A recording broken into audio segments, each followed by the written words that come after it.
Oh, hello there.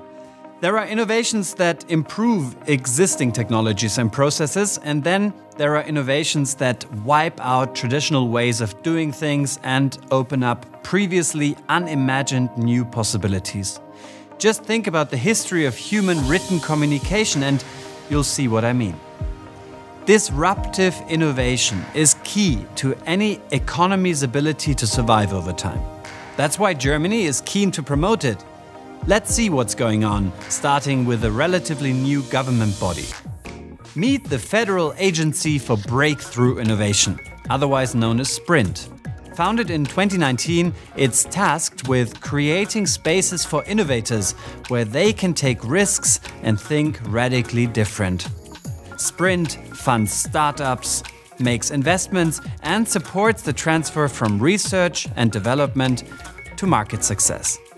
Projects include everything from laser-driven nuclear fusion to sustainable cement to nano-robots in cancer therapy to holodecks. But is it all just science fiction?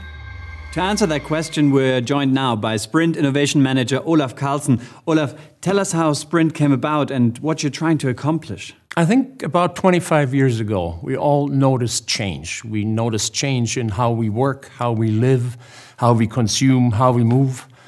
And most of these technologies that enabled these changes didn't come from Germany. They came from technologies produced otherwise. And I think at that point, 5 years ago then, SPRINT was founded by the German government, funded by mostly the Ministry of Research and Education, by the Ministry of Economy and Climate Affairs, to tackle that issue. And this is our mandate. We were created to be a platform to take on bold risks, to pursue big ideas, transformative ideas that reshape the future, to change the landscape, to put Germany and Europe back on the map of innovation. Disruptions don't come much bigger than a 300-meter-high wind turbine. That's one SPRINT project currently underway in eastern Germany's Lusatia region. The extreme size of the turbine is to take advantage of the greater wind at that height. When done, it will be the second tallest structure in all of Germany. Olaf, tell us about disruptions and renewables. Well, not all innovations are disruptions. A lot of innovations are just extensions of existing technology, which is important. Disruptions are different. Disruptions recreate pictures. Disruptions actually change the future. They're much harder to find and to realize, of course. In the renewable sector, we have a huge task to tackle. We have to still increase our renewable energy production maybe by 5-fold or 10-fold. So we have to find ways to produce them space-saving. We have to produce them more efficiently. We have to store energy because the sun doesn't shine all the time, the wind doesn't blow. We have to transport the electrons from where it is produced to where it is needed. And we have to apply these renewable energies to industrial processes that exist for 100 years based on fossil fuels.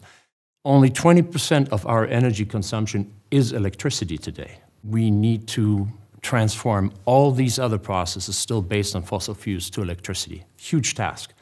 And SPRINT is very dedicated to find all these innovations, these 1,000 innovations. One will not do it. Another SPRINT project is Olement. Its goal is to make a CO2-free sort of cement. Cement is a major cause of greenhouse gases, so radical alternatives like this one could be a great boon to the environment. So Olaf, why did SPRINT decide to support Olement? The cement industry is responsible for 7% of the global greenhouse gas emissions.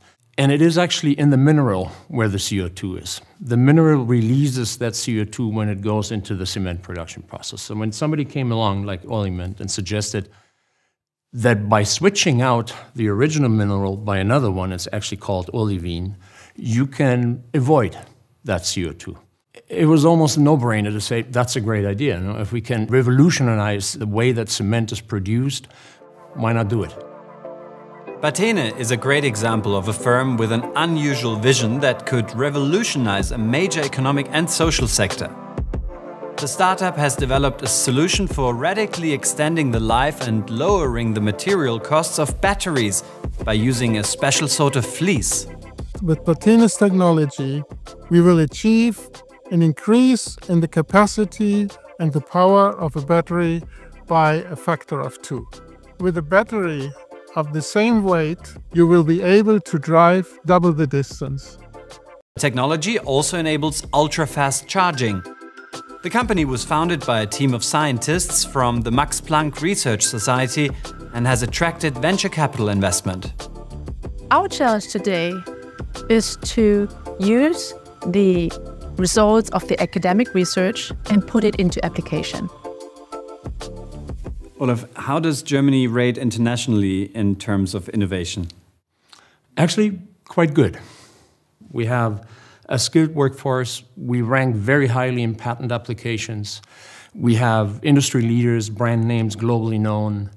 What we're lacking are bold decisions, are transformative ideas that can compete with other areas of the world where they are produced and taken to market. I think that is where Sprint is very relevant, to bridge that gap from a world-class research to marketability, to bring these ideas to market. It's a long path. Disruptive innovations take not 5 years, not 3 years. They take sometimes 10 or 15 years before you can actually see the impact of them. So it's something that you have to follow along in a very long term, and that's what our job is. Perfect. Thank you very much, Olaf. Thank you. So you see, as established and reliable as Germany is, it also directly encourages out with the old, in with the new entrepreneurship. Do you have a business idea that could disrupt the status quo? Maybe Germany is the place for you. Germany Trade and Invest can help you test the possibilities, all free of charge because, like Sprint, we're a government agency. Get in touch at gtai.com.